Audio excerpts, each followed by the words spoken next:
예, 금요일 뉴스 탑10은 바로 여기부터입니다. 제가 조금 전에 말씀드린 그대로 5시 현재 오후 5시 현재 첫날 사전 투표율은 14.1%. 투표열기가 4년 전보다 뜨거운 건 물론이고요. 지금 이렇게 따지면 국민 10명 가운데 1명 이상이 이미 투표를 마친 셈이 됐습니다. 본격적인 얘기를 하기 전에 오늘 사전투표 현장 모습부터 먼저 만나볼까요? 보시는 그대로입니다. 아침 일찍부터 줄을 서서 대기하는 유권자들의 모습이 꽤 눈에 띄었고요. 여기는 아마 여의도 주민센터인 것 같은데 저쪽에 이제 많은 시민들, 유권자들이 이미 오전부터 저렇게 줄을 서서 사전투표를 하기 위해서 길게 들어선 모습.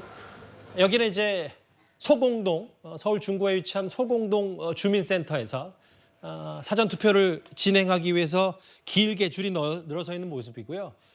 4천만 명이 넘는 유권자 중에 거의 500~600만 명이 지금 투표를 한 셈이기 때문에 투표율 5시 기준으로 14.1%. 여기는 좀 부산입니다. 전체 유권자 10명 가운데 1명 이상이 이미 투표를 마쳤고 소중한 한 표를 행사했습니다. 이현정 의원님, 네. 저하고 오늘 결국은 투표율이 여야 축구가 곤두세울 수밖에 없으니까 한번 볼까요?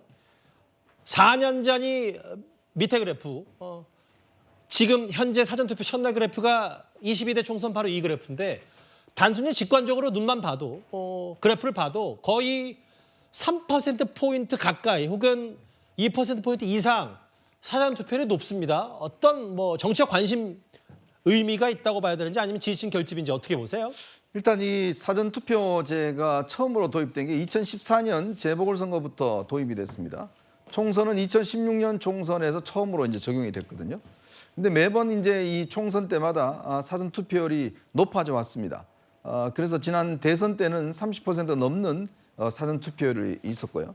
이제 그러다 보니까 이 사전투표율이 일단 사실상 이제 선거일을 좀 앞당기는 효과가 있어요.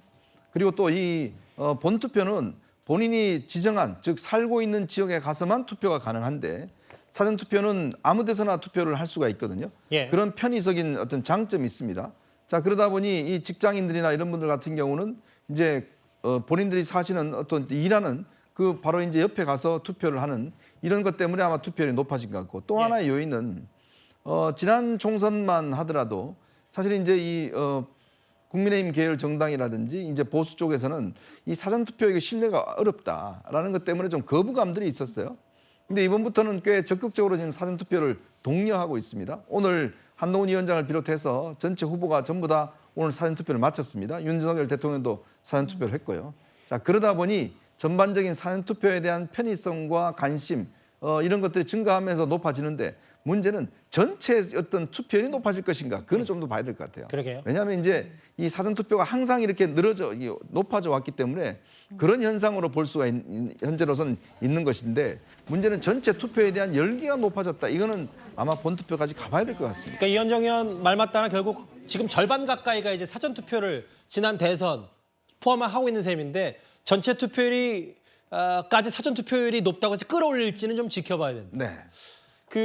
지금 투표율 추이를 한번 살펴보면 거의 1시간마다 1%포인트 넘게 조금씩 투표율이 오르고 있기 때문에 아마 여기 보면 최종적으로 저희 뉴스탑10 방송 시간 안에 사전투표 첫날에 투표율 공식 집계된 내용이 나오겠지만 수치가 나오겠지만 아마 대략적으로 추세상 15%는 넘지 않을까. 그러니까 100명 가운데 15명이 투표하라는 정도의 수준이 되지 않을까. 이렇게 예측은 자연스럽게 해볼 수 있을 것 같습니다. 5시 현재 사전투표 14.1%. 같은 시간 안에 여기 보면 4년 전 총선에 비해서 3.2%포인트가 높습니다. 사전투표율이. 지역별로 살펴볼게요. 시간대별로 봤다면. 장현주 변호사님. 여기 지역별 사전투표율. 수도권이 대략 13에서 14%, 강원 16, 충남, 세종, 충북 이렇게 쭉 있는데 가장 높은 곳이 전라남도가 21%, 가장 낮은 곳이 대구 11%. 주로 보니까 전라남도, 전라북도, 광주 거의 20%에 육박하거든요. 지역적 흐름도 좀 유념해서 봐야 되는 겁니까? 그렇죠. 그런 부분도 살펴봐야 될 것 같습니다. 특히 호남 지역의 사전 투표율이 상당히 높은 것으로 보이는데요. 아무래도 이제 호남 지역이라고 한다면 이제 야당, 그러니까 민주당의 텃밭이라고 할 수 있는 지역으로 그렇게 평가되는 곳이죠. 그렇기 때문에 아무래도 야당을 지지해 주시는 분들께서 사전 투표에서 어느 정도 결집 현상을 보이는 것이 아니겠느냐라는 분석 나올 수 있을 것 같습니다. 사실 이런 부분들을 뒷받침하는 것이 또 이제 영남 지역, 특히 이제 대구 같은 데가 사전 투표율이 최저로 지금 나오고 있는 상황이기 때문에 사전 투표에서의 어떤 흐름들은 지역적으로도 지금 다르게 보이고 있다라는 점을 좀 꼽아볼 수 있겠는데요. 물론 아까 이제 이현종 의원님이 잘 짚어주신 것처럼 예. 사전 투표율이 높아진다라고 해서 본 투표율까지 또 같이 또 높아진다라는 부분은 또 바로 직접적으로 연결되는 부분은 아니기 때문에 일단 이런 모든 과정들을 다 각 정당에서는 유념을 해서 마지막 그 순간까지도 본 투표 마지막 끝나는 날까지도 본인을 지지해 주시는 분들을 투표장으로 이끌어낼 수 있도록 절박하게 호소를 해야 될 것 같습니다. 뭐 지역별로 어디가 더 사전 투표 많이 했다고 해서 지금 뭐 당락 혹은 정확히는 어느 당에 무조건 유리하다라고 볼 수는 없어서 여기 보면 일단 근데 수치적으로 봤을 때 전북, 전남, 광주가 좀 높고 비교적 대구, 경북, 경남, 울산, 부산이 좀 낮다. 이런 추세는 뭐 지난번 대선 때도 이런 흐름이었던 것 같은데 일단 지역별 사전 투표율도 알아봤습니다. 지금 오후 5시 현재 투표율은 앞서 말씀드린 대로 14.1%. 저희 뉴스탑10 시간 안에 6시면 이제 투표가 끝나니까요, 첫날. 공식 집계된 수치를 저희가 바로 속보로 알려드리도록 하겠습니다. 사실 민주당도 그동안 사전투표를 독려했고 국민의힘도 이번에는 좀 더 사전투표를 강조하면서 어제 한동훈 비대위원장이 254개 지역 후보들이 오늘 다 사전투표할 거다라고 말을 했었죠. 여야 모두 이런 높은 사전투표율에 자신들이 유리할 거다 이런 해석을 내놨습니다.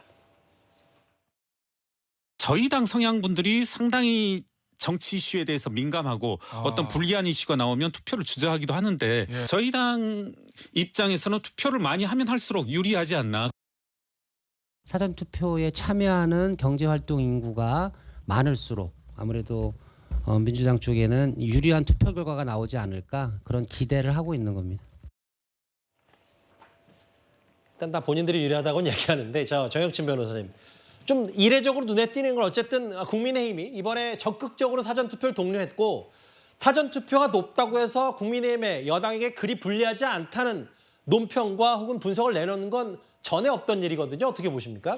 일단 야당 입장에서는요. 기존의 사전투표 결과가 항상 야당에게 유리한 쪽으로 나왔기 때문에 뭐 사전투표율 뭐 높게 나오면 우리한테 유리하다. 당연히 이렇게 경험적으로 이야기할 수 있는 거고요.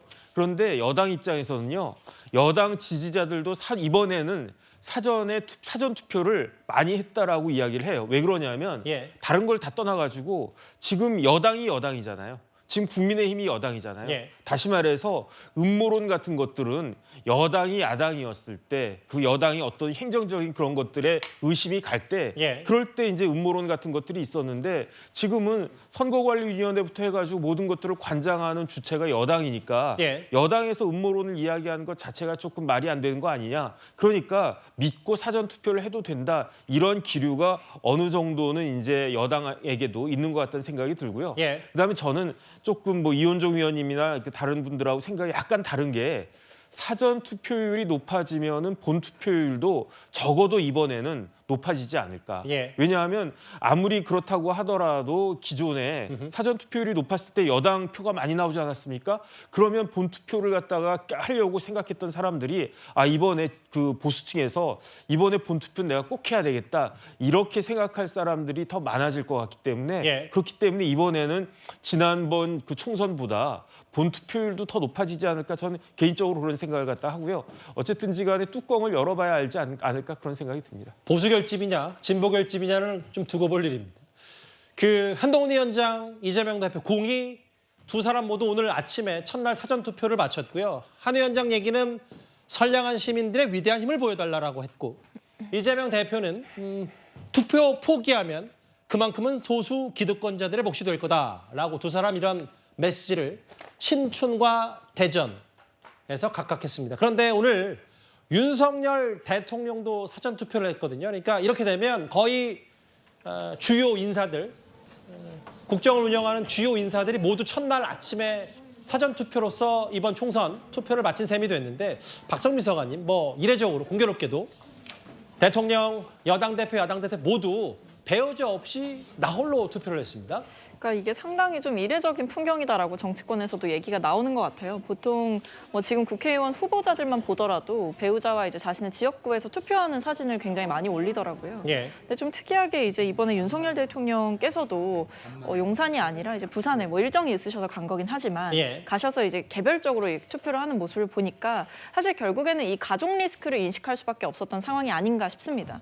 실제로 김건희 여사는 공식 석상에 드러나지 않은 지 지금 꽤 시간이 흘렀죠. 이제 명품백 수수 논란이 있고 나서 그랬던 것이고 아마 이제 이재명 대표 역시도 이제 법인카드와 관련해서 김혜경 여사가 과거에 이제 선거 때 사과한 일도 있었기 때문에 그리고 한동훈 비대위원장 같은 경우에는 이제 자녀 입시 문제가 또 야당에서 계속해서 문제를 삼았던 부분이기 때문에 여러 가지를 종합적으로 고려해서 개별적으로 지금 가족 리스크가 대두되지 않도록 나름대로 관리를 하고 있는 상황이 아닌가 싶습니다. 예. 물론 근데 이제 경중에 따라서 한동훈 위원장 얘기는 또 직접적으로 배우자 연관이 있는지 아닌지는 또 스스로 다른 판단을 내리고 있으니까요. 일단 3명 모두 대통령, 야당 대표 모두 홀로 각각 대통령은 부산, 한동훈 위원장은 서울 신촌, 이재명 대표는 대구 중구에서 사전 투표를 마쳤습니다.